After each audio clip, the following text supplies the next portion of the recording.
All right, Bird Gang. It is Monday night, and you know that means another edition of the Kazual Sportz Show is here for you. I am your host, Earl Burnett. My man Sean McConnell is going to be out tonight, so I'm going to do the solo thing tonight. But we still got a good show for you. You want to be part of this show? I'm right here on Facebook Live. Did you see me? You can hear me. You can interact if you want to. Hit us up. Or you can go ahead and go to our website at www.ksrnaz.com and put some comments there if you choose. Or also on our 3 social media outlets, Facebook, Twitter, and Instagram, all with the same tab, Kazual Sportz. That's Kazual, and a Z at the end of the word sports. The show, the network, everything continues to grow. Thank you to you, Bird Gang. We got over about 2,000 or so subscribers to the website, which is amazing. And in a little bit of time that we've been here, it's continuing to go. We got a lot of events that are coming up that are awesome events. I want to thank everybody that came out to the benefit we did last week for the breast cancer benefit for Ventura, Tejada. It was a very good turnout. I want to thank all the Bird Gang for responding to the commercials, responding to all the social media going out, and also giving your time and donating to the event as well. It was a really big turnout, and I'm pretty sure, and as I've seen, Ventura was very, very, very grateful.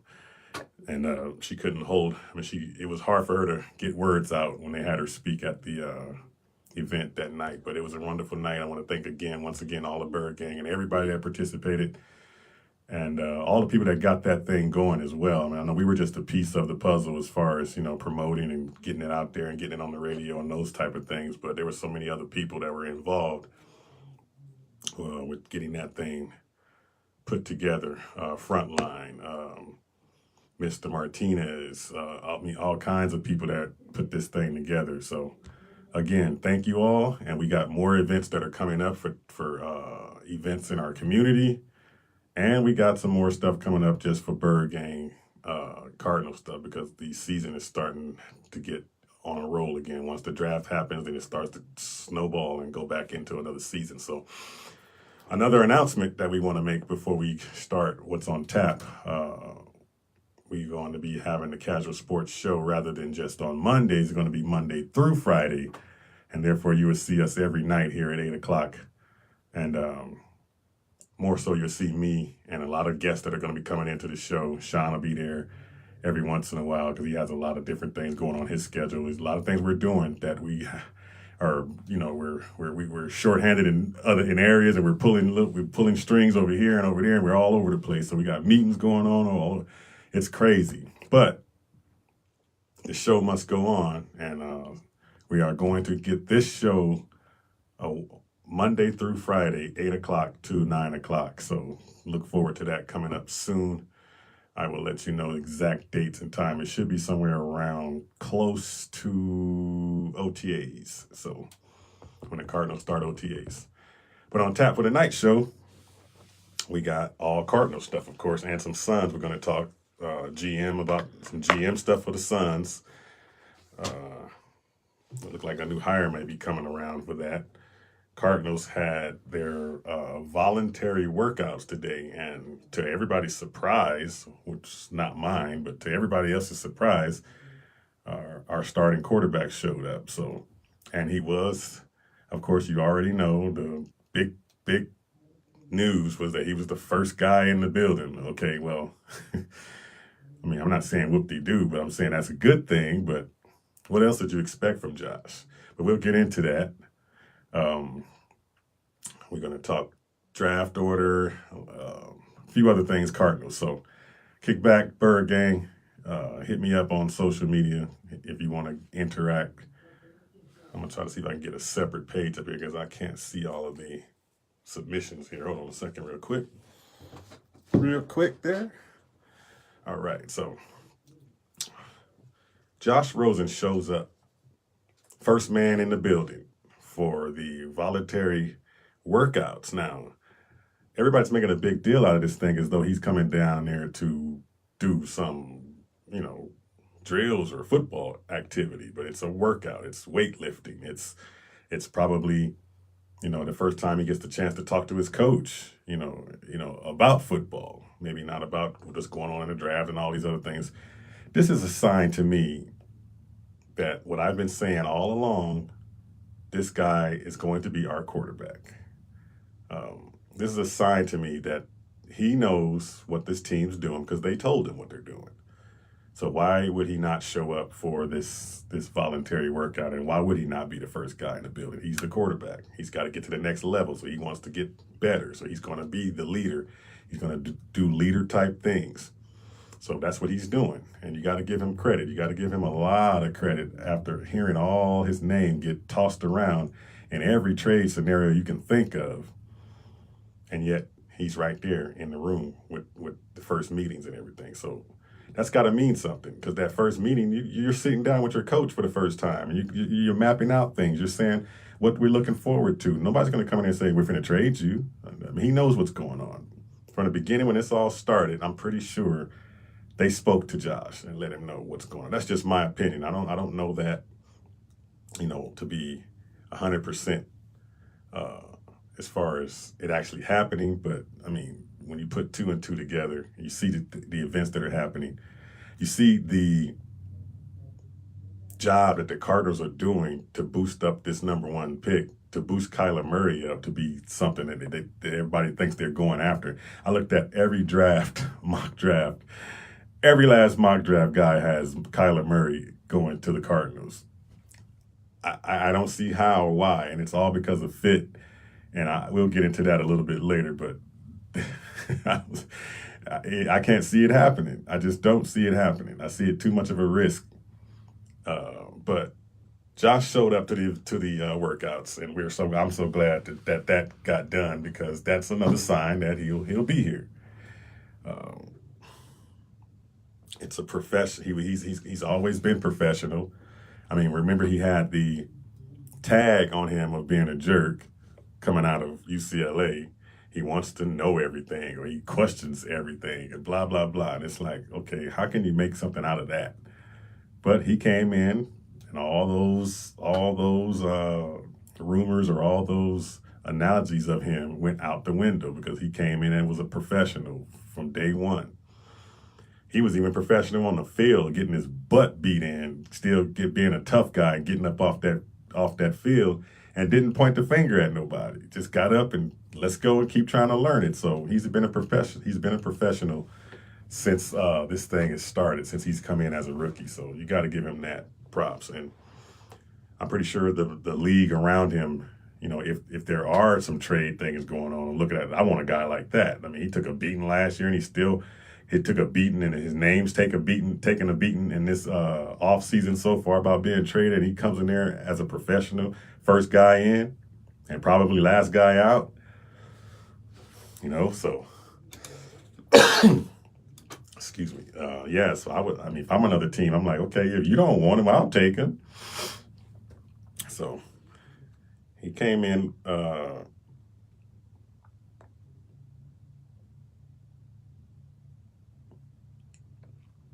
All the rumors that swirled around him being traded. Teams that are involved in this thing, like they say, I mean, we've heard so many teams. I've heard Giants, I've heard Washington, the Redskins are the latest team I've heard, but we've heard Patriots, so many of these teams. The Cardinals are doing an excellent job at getting teams involved, at getting media involved with hyping up one guy over here. I mean, they are doing an excellent job with this number one pick. You got to give them that. Now the thing is that they do the right thing after the fact. And that's keeping Josh Rosen and building around him and building a team in this defensive field draft. And you add your defensive players on your team, maybe a skilled player here and there, and you got something to work with. You got an experienced quarterback that you can work with. I mean, remember all these guys that are putting this mock drafts out saying Kyler Murray's going to be the Cardinals quarterback. They're all putting that out based on what they think Cliff Kingsbury's offense is about. And all of those guys think, for some reason, that his offense is a run-around quarterback offense. And I've said this so many times already. It's not a run-around offense for a quarterback. It is a pocket passing offense. Now, a guy that can run around maybe might add another element to it because he can extend the play, but you wouldn't have to extend the play if the play is designed to get out of your hands in less than 3 seconds. It's a quick read offense. So it's going to require a quarterback that can read quickly. Now, your first year as a rookie, that's hard to do. That's tough to do for any rookie. I don't care who you are. I don't care if you know the offense that they're running and you come out of college and you run the same thing. In the NFL, it's going to be different because in college, remember, hash marks are like 40 feet apart. In the NFL, it shrinks almost half of that, 18. So it's like, okay, or more than half of that, actually. So in the NFL, things shrink, windows shrink. I mean, it's a totally different ball game. So I don't care how much you know on offense, you still have things you have to learn because defensive coordinators have been around a long time and they've come up with defenses and all kinds of schemes that go against whatever offense you think you know. So a rookie coming in is going to struggle with that no matter what. Now you got Josh coming back in his second year, having seen a lot of this stuff. That is more of an asset to a team than getting a new rookie and starting all over again. Is anybody seeing that? Is anybody seeing the importance of having some experience behind you? Why would we want to start all over with another rookie, with another rookie wall that he's going to hit at some point? He's got to learn the offense. You might think he knows Kingsbury's offense, but he still has to learn it. There's going to be some things he's going to learn in it. I mean, it's just simple to me that you would take a guy that came out of college with the tag on him as a smart, intelligent quarterback, and now you get him a simple like offense like the air raid offense, and you don't think that Josh Rosen can manipulate a defense with that offense as smart as he is? I don't know. I don't see it being smart to start all over with another quarterback. Not only that, you're starting all over with a quarterback that you have no clue what he's going to translate to be in this league. You have no clue. I mean, you can look at those college tapes all you want. Yeah, it looks fast. It looks nice on tape. Yeah, I agree. It does look nice. But you know what? It's totally different coming into this league. And there are a lot of questions still about Kyler Murray. And when you look at the whole thing, you would ask yourself the pros and the cons for Murray. I mean, I'm pretty sure everybody's going to tell me the pros are he's fast, he can run, he can extend plays, he's going to be explosive, he's accurate, he's that, and that. And they'll come up with everything else that says why we should keep him or why we should draft him. But nobody's coming up with those things to say why we shouldn't. So I got reasons why we shouldn't draft him. And that's just simple. I just said one a minute ago. You don't want to start all over having to teach this offense to another rookie. I mean, that alone, you've already, being Steve Keim in the position that he's in right now, you have no room for that. You don't have room for another year of 3-13, 4-12, 5. You don't have room for that. Your job's on the line. So why would you want to do that? I don't think it's too much of a risk. I think it's too much of a risk to do that. Second thing I got, durability. Durability is going to be an issue with this kid. Because as soon as you think you're faster than the NFL, you think you can get around as fast as you were getting around in college, NFL is going to show you you're not as fast as you think you are. Because this league is fast. There are a lot of fast guys on defense. And when these defenses get a hold of this kid, he might have a couple of games where, we got to learn him. Defensive coordinators have to learn him and figure him out. But once they figure you out, ball game. You're going to have to learn how to throw the ball from the pocket. You're going to have to learn how to stand in a pocket and take a hit while throwing the ball. Can this little dude hold up? 5'9", which he really probably is, 5'9.5", because the 5'10" thing I'm not buying.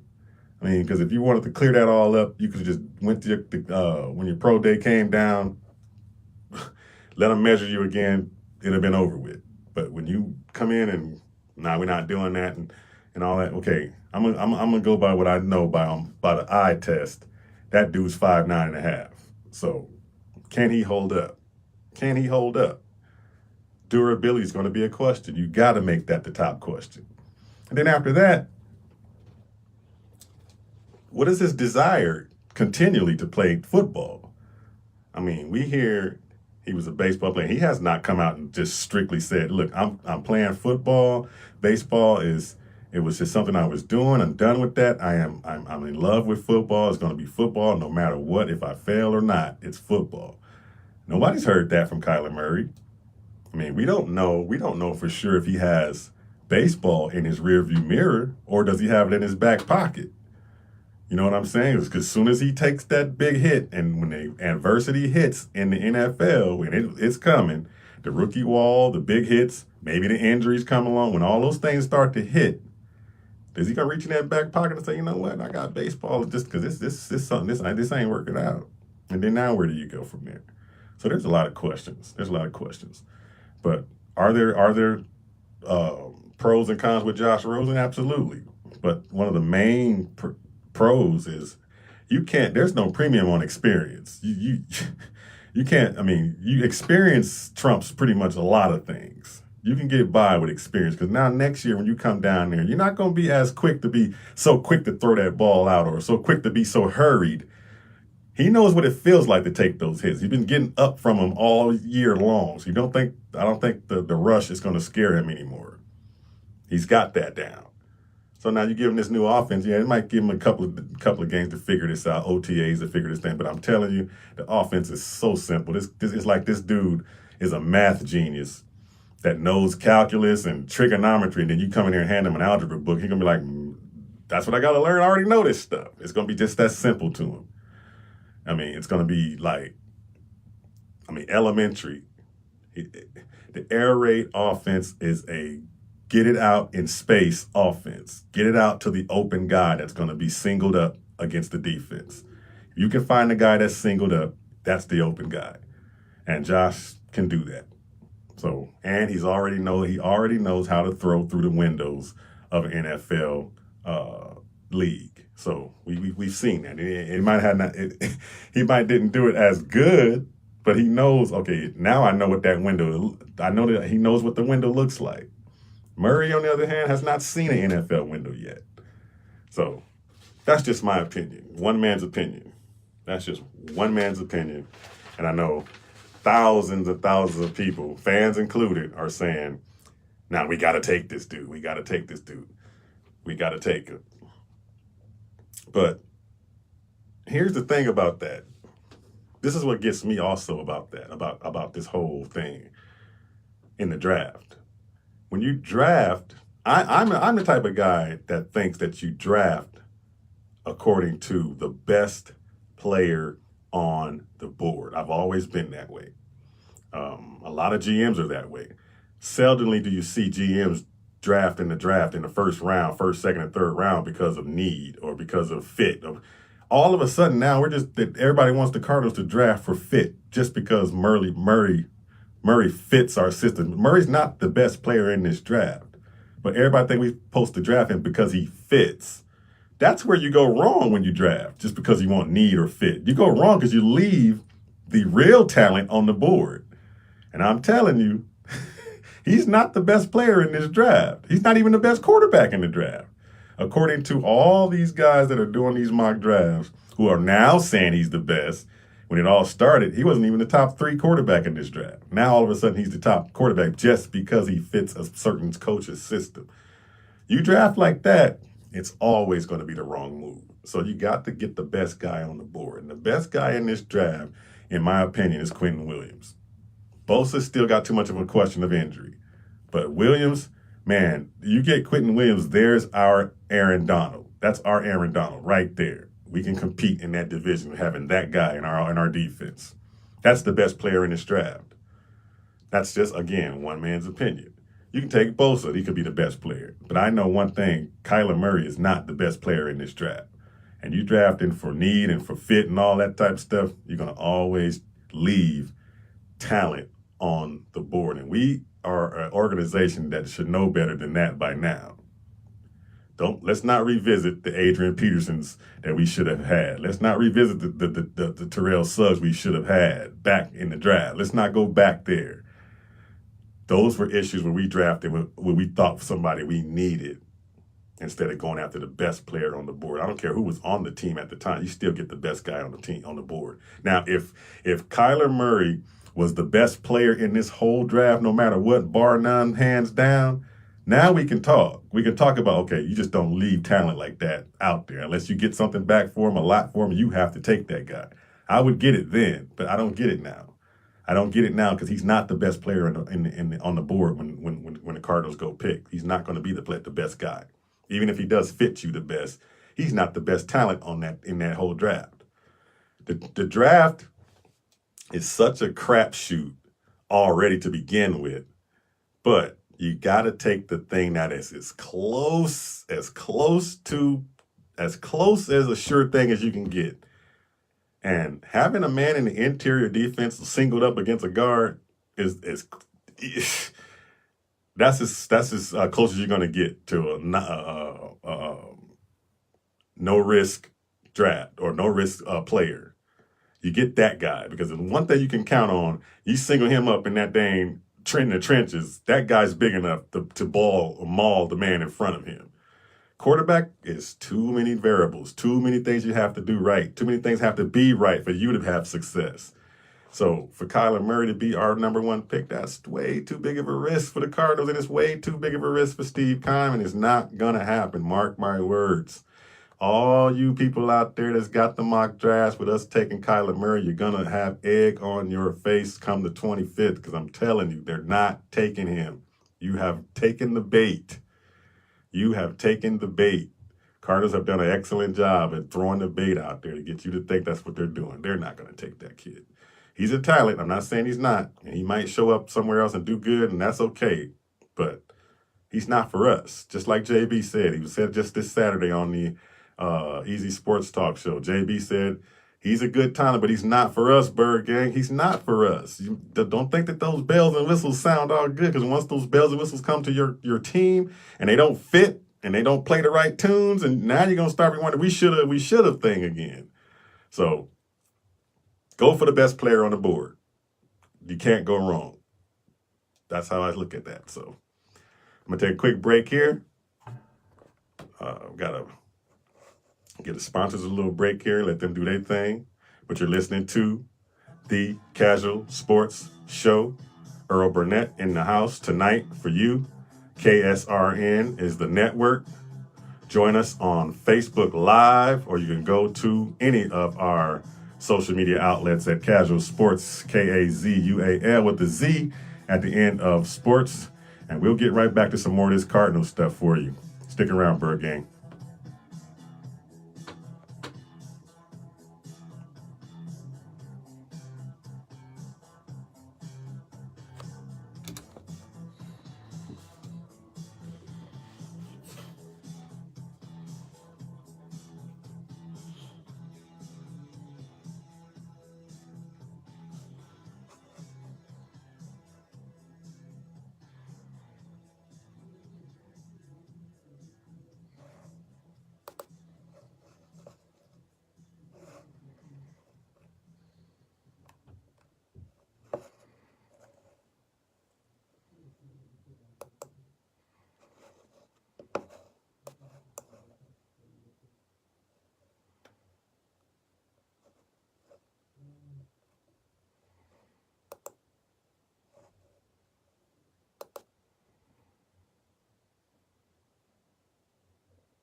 MPX, a neighborhood joint located at 4717 East Bill Road, is not just another restaurant. It's a community partner and gathering point. At MPX, everything is made from scratch. The menu is a creative spin on traditional American classic. Every item on the menu has a story behind it. From Ashley's Biscuit Chili, Ray's Short Ribs, to the PB&J French Toast, there's a new favorite waiting for you. In addition to being the ideal neighborhood joint, MPX is committed to uplifting the community, partnering with local schools, hosting benefits, and give back. If you're looking to schedule an event, MPX, a neighborhood joint, is the perfect location vacation to come together. And while you're there, be sure to check out the 195-inch TV. For more information, call MPX at 602-788-7134. Visit www.mpx.life. Follow us on Twitter at MPXLife. Like us on Facebook or stop in. Again, we're located at 4717 East Bell Road in Phoenix. MPX, the official neighborhood joint of the Easy Sports Talk Show. Be sure to tell a friendly and courteous staff Ed and Jim sent you.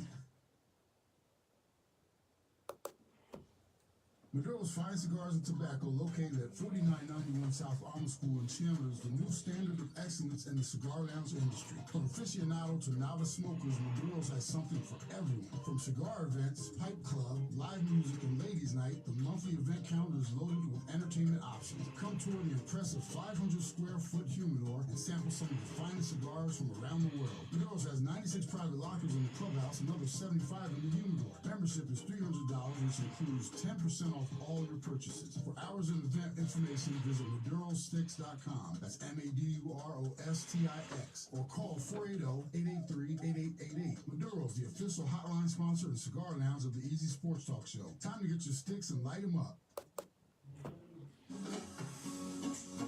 You're listening to the best internet radio station on the web, KSRN, Arizona.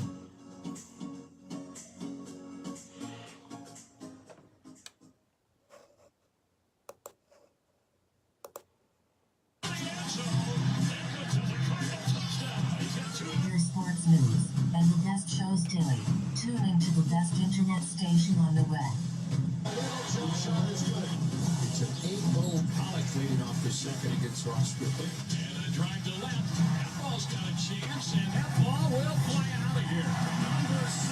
KSRN Kazual Sportz Radio Network. Subscribe today.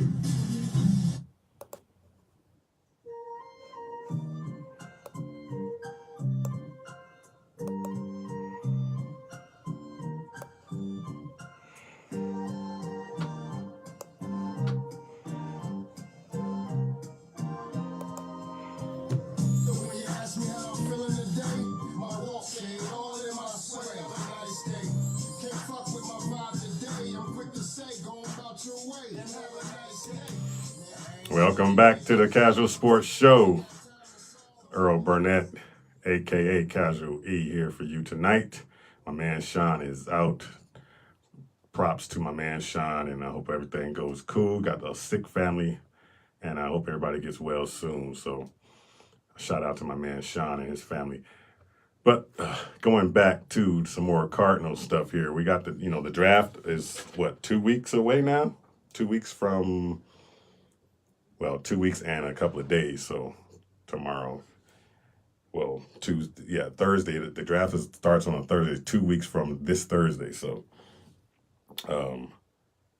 I have a couple of, scenarios of what we're going to do, what we should do with this pick, and of course, everybody has us taking Kyler Murray, and of course, moving Josh Rosen, and if that's the case, what are we getting for Josh Rosen?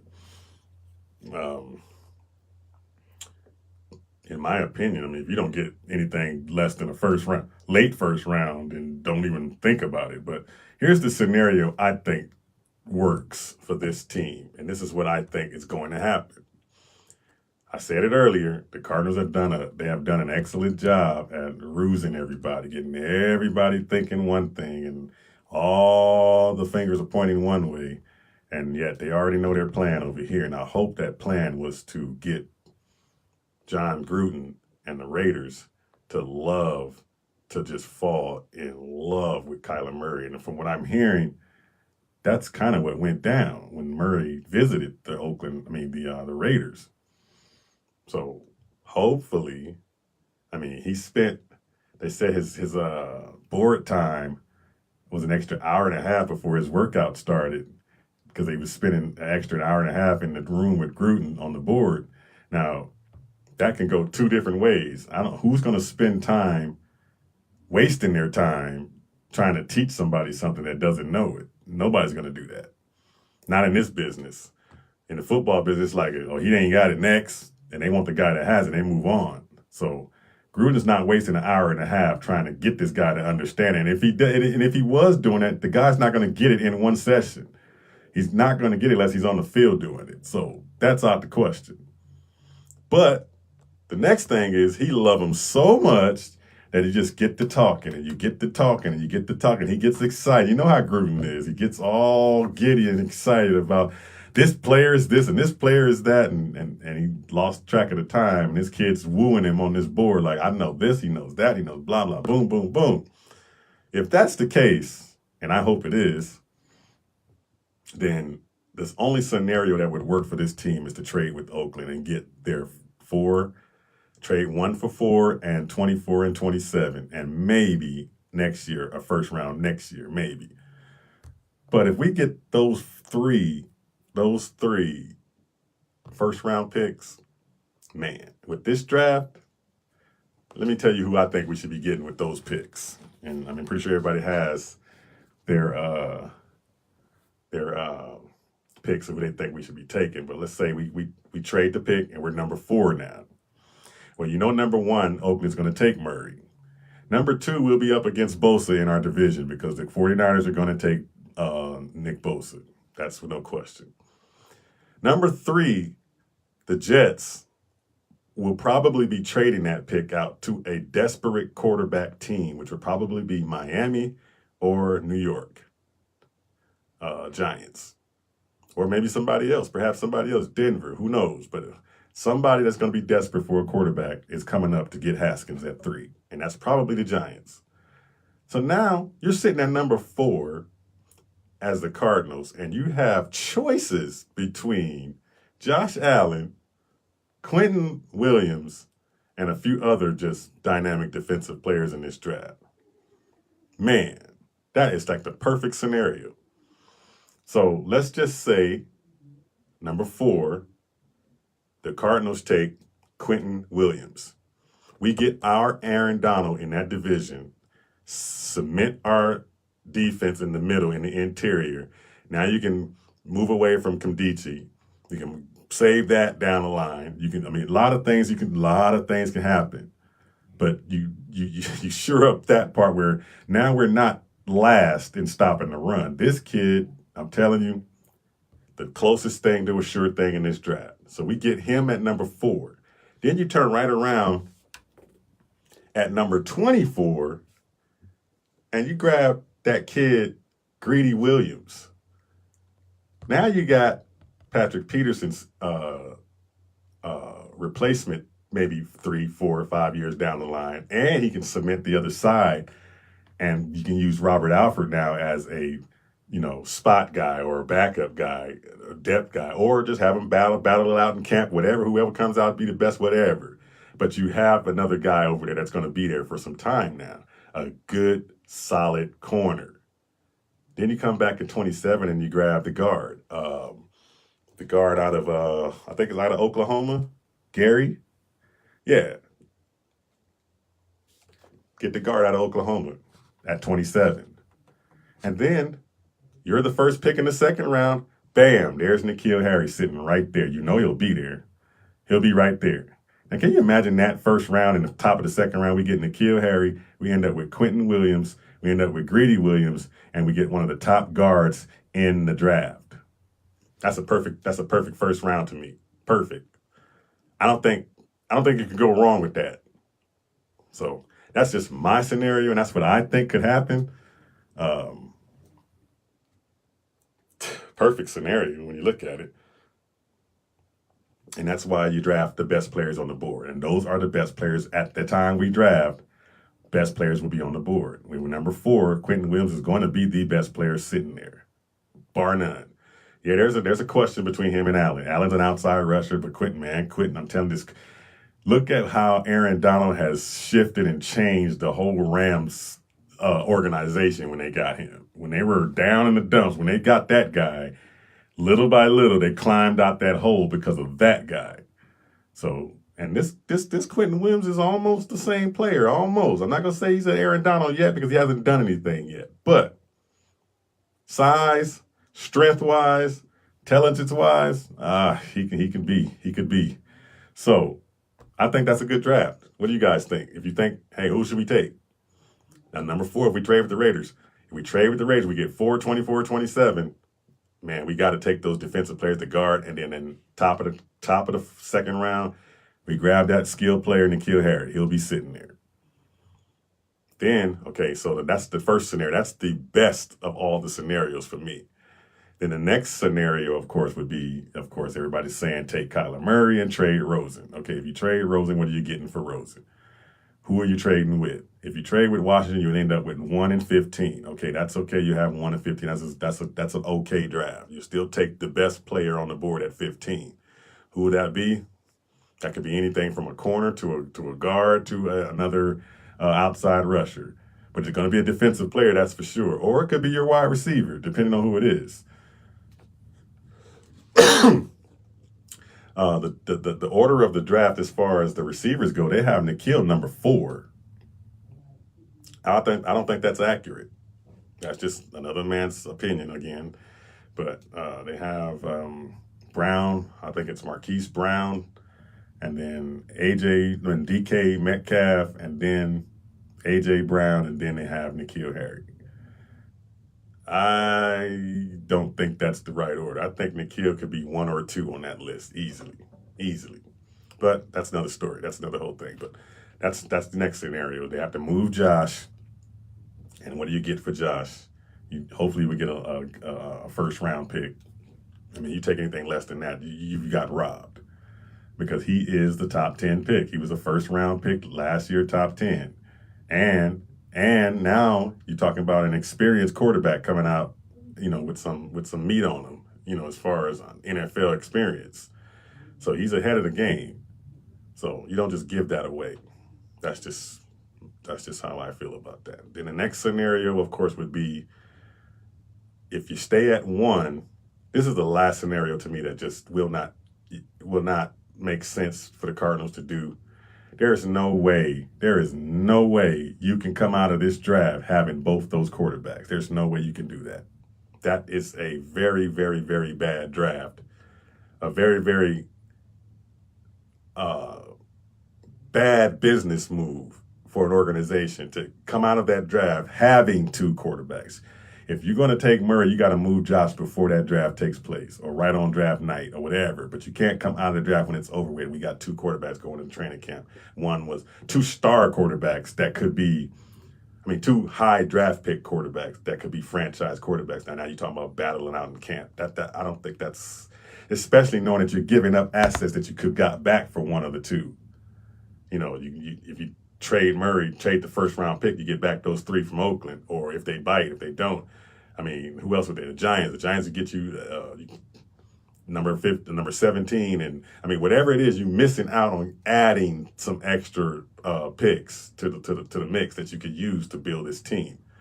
So keeping both those guys is not a good move. That would not be a good move for Steve Keim to do, and I definitely don't see that happening. They're going to have, when the draft night comes, they're going to have one of those guys, and in my opinion, it's going to be Rosen. But that's the last scenario, is having both of those guys. But the main scenario, the best one, of course, the one that's just you cannot pass up.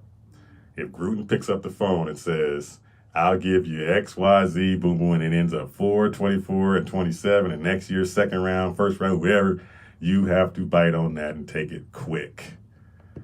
Because that's going to get you to the next good Cardinals team, that draft. But let's shift gears here a little bit. We got some GM news for the Suns that's going down, I believe. They're supposed to be hiring a new GM, or maybe a guy that's helping out James Jones. We don't know what they're doing with James Jones. I have no clue.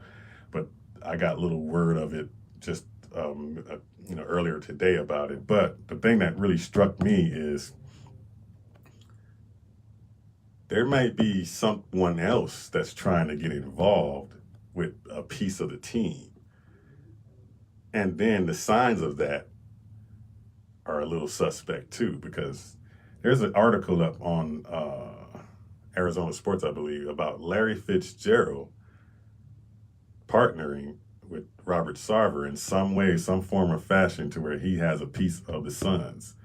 And Larry, being the businessman that he is, you can tell his eyes are just lighting up to have some piece of that team. Every time you see a home game and he's not doing Cardinal things or working. He's right there in that front row, sitting there watching the Suns game. And now you just recently spot him with Sarver down at the Ohio, the tournament down in Ohio, and he's scouting Ja Morant with Sarver in the seats. I mean, and then you see him back Sarver up when everybody's speaking bad about him, and then you see Fitz. I mean, he's got his eyes on something. I don't know what it is and how that's going to work, or if that is part of it. But I can see him trying to get some part of the Suns.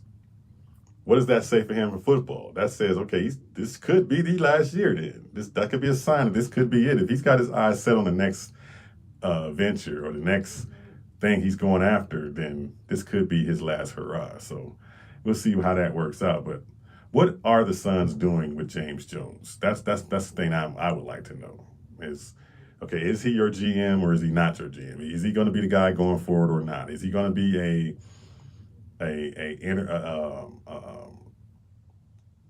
part of a dualship with with the next guy, and he just has a specific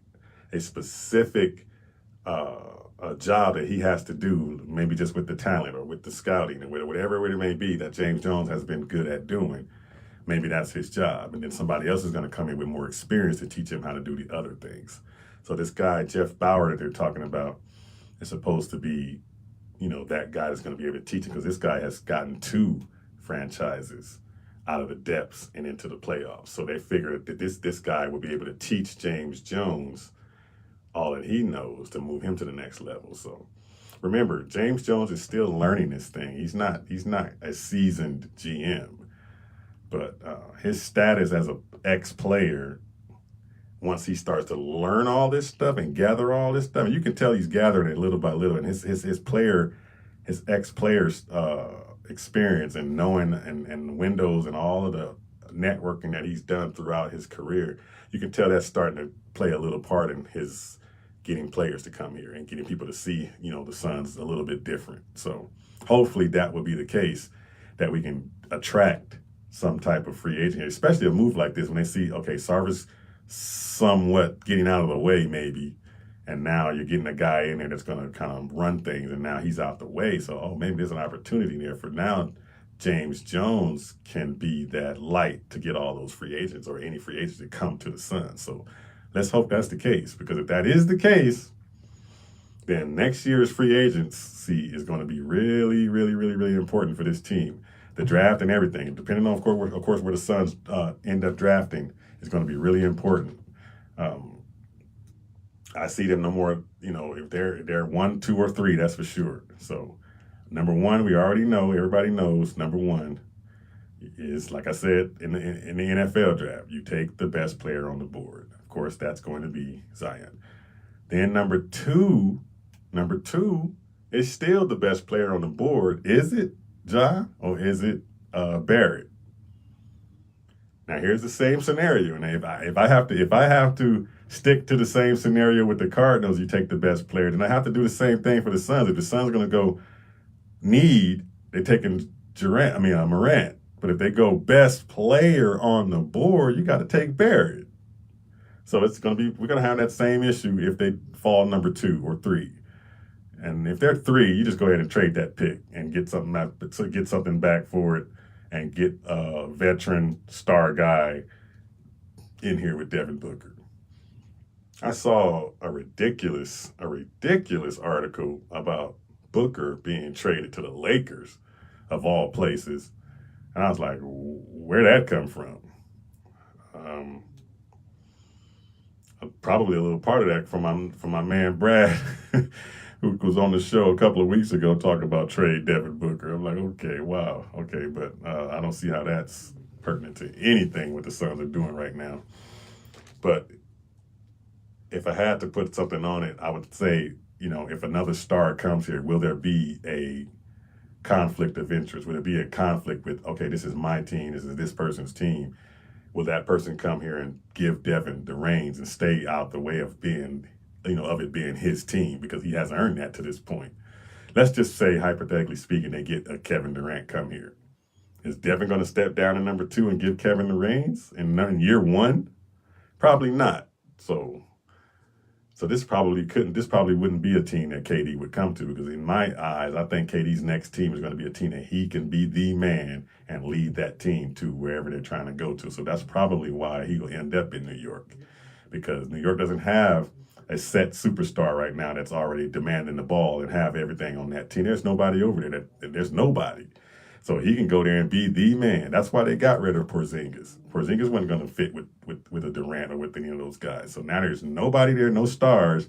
He can supplant that and be the man. That's why I think all that's being set up for. So that's how I think that's going to finish out when it comes to the NBA.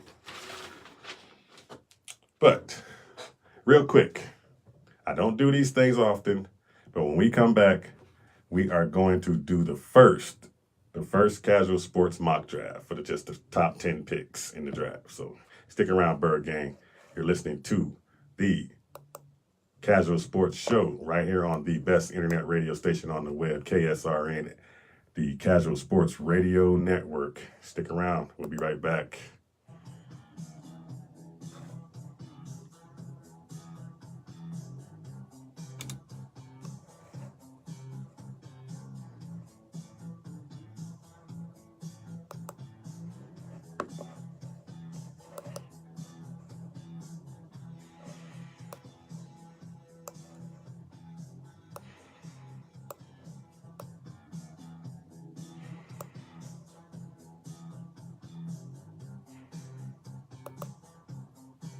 Calling all music artists. Calling all music artists. It's time to send the music out of the back of your trunk. Tired of not being heard?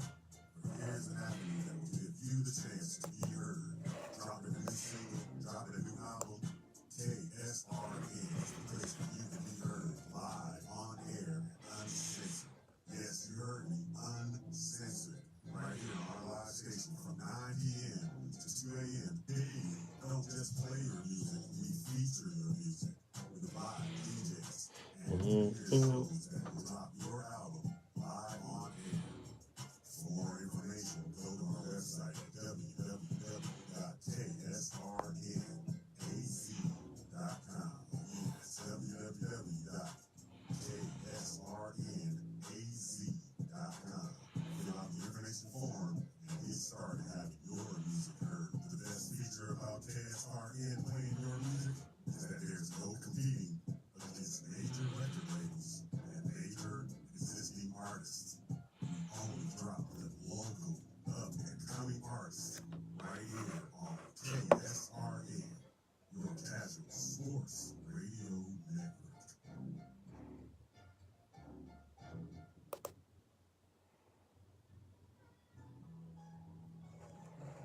Settle down, children. Settle down.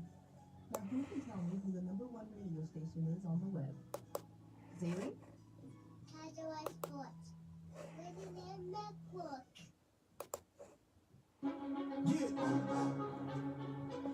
War, live music. I just wanna pull up in the plan, bang.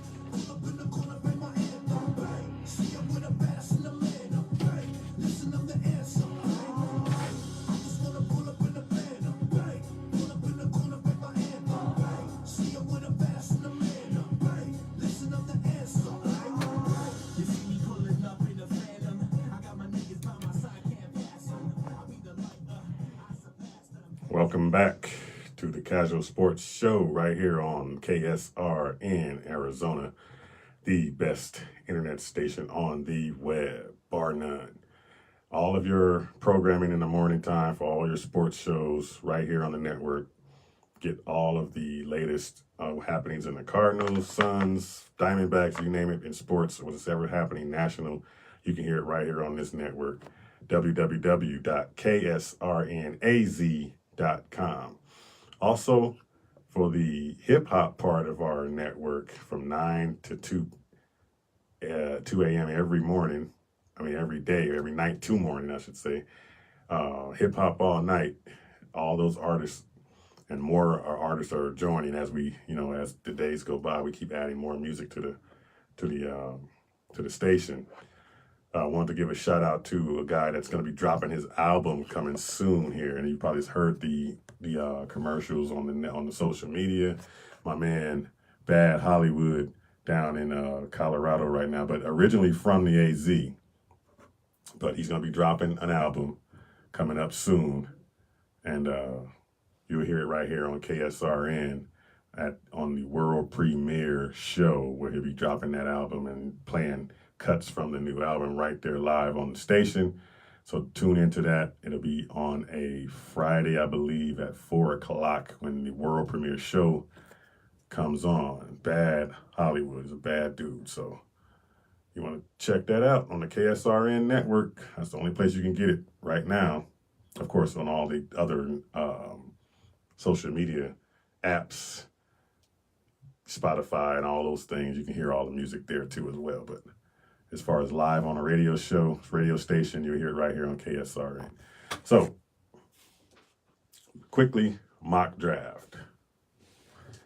My mock draft is according to everything I've already spoke about today, of course. And this is my final mock draft. You're not going to see me do another one. This is it. These 10, the top 10, I'm only going to do 10 because that's all that really going to matter, really. When I say matter, but all I can really keep up with, pretty much, because after the first 5 to 6 picks in this thing, it's a toss-up who's going where. So I don't like going all the way down to 32 because it doesn't really matter. So I'm going to go to the top 10, and that's where I'm going to stop at, and still could be wrong somewhere down the line. But number 1, Kyler Murray is going number 1, but he's not going to be to the Cardinals. He's going to be to the Oakland Raiders. That's what my number 1 pick is.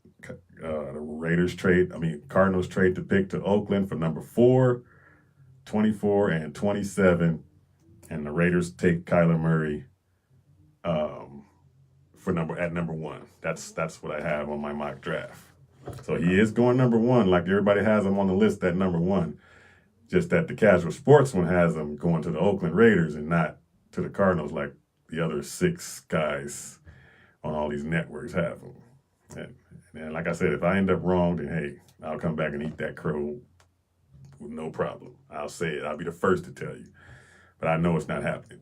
Number 2, of course, Bosa will be going to the 49ers, because that'll be the best player on the board. Number 3, I think the Giants are coming up to trade with the Jets, or Miami coming up to trade with the Jets, or Denver, somebody's coming up to trade with the Jets to take Haskins. Haskins will go number 3 in this draft. Somehow quarterbacks always end up coming up higher than what they really are, because teams are desperate for quarterbacks. That's another thing about this draft. The Cardinals are not desperate for a quarterback. So why would they be in the running to take Kyler Murray as though they needed a quarterback? They don't need a quarterback. It's just everybody thinks, again, that the fit is so dynamic that you can't pass on it. That's ludicrous to me.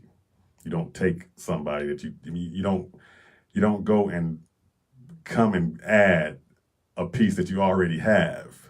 You know, you think that piece is better. If you can get something better for them, okay, that's all good. But coming into this draft, why do you think the Cardinals have not even had Haskins or Drew Lock or anybody come into their camp to sit down and do all the things that, sit down and bring them to the facility or anything? They've only talked to one quarterback, and it's been Murray. And that's only for the simple reason to probably build this whole thing up the way that they've built it up to right now. No other quarterback has come to see the Cardinals. So they're not in this thing for a quarterback. Doesn't make any sense. Okay, but number 4 would be Cardinals on the board. At number 4, they would take Quentin Williams. And then number 5, the Buccaneers, the best player that would be sitting on the board, if you take Quentin Williams, it would be Josh Allen. So, and then the Jets, having traded that pick with the Giants at number 3, the Jets would probably take Rashard Gary. And then number 7, the Jags would take the offensive tackle, Juwan Taylor. And I think number 8, the Lions would take Montez Sweat, I should say, sorry. And then number 9, Andre Dillon would go to Buffalo. And number 10, the Broncos would probably take Drew Lock.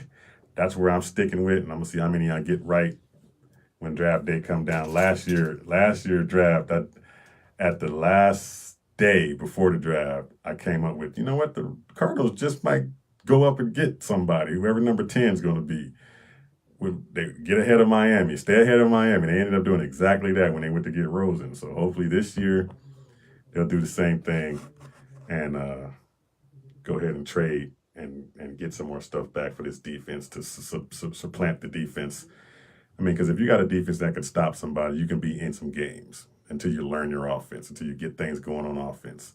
The defense is, if you can sure up your defense, you can hang around 500, and be respectable and be an improved team. So why pass on defensive talent when you can add defensive talent to this team that already has some good talent to begin with? You add more good talent, now you become a dynamic defense, especially if you add an interior guy like Quentin Williams. But we'll see what happens. We've got 2 more weeks to go with this thing, and the Kazual Sportz Show, we're going to be live out at the Twin Peaks for a draft party on the 27th. Not the night of the draft, Thursday and Friday, but we'll do a Saturday night draft party for you, Bird Gang. So you want to be out there at the Twin Peaks. It's going to be the one out on Camelback and 20th Street. So keep your eyes open for that promotion and all those things going on. It's going to be a pretty good thing going down with that. You don't want to miss it. It's been another lovely Monday night. I'm Earl Burnett. This has been the Kazual Sportz Show, Bird Gang. I appreciate you. We'll catch you next time. Peace out.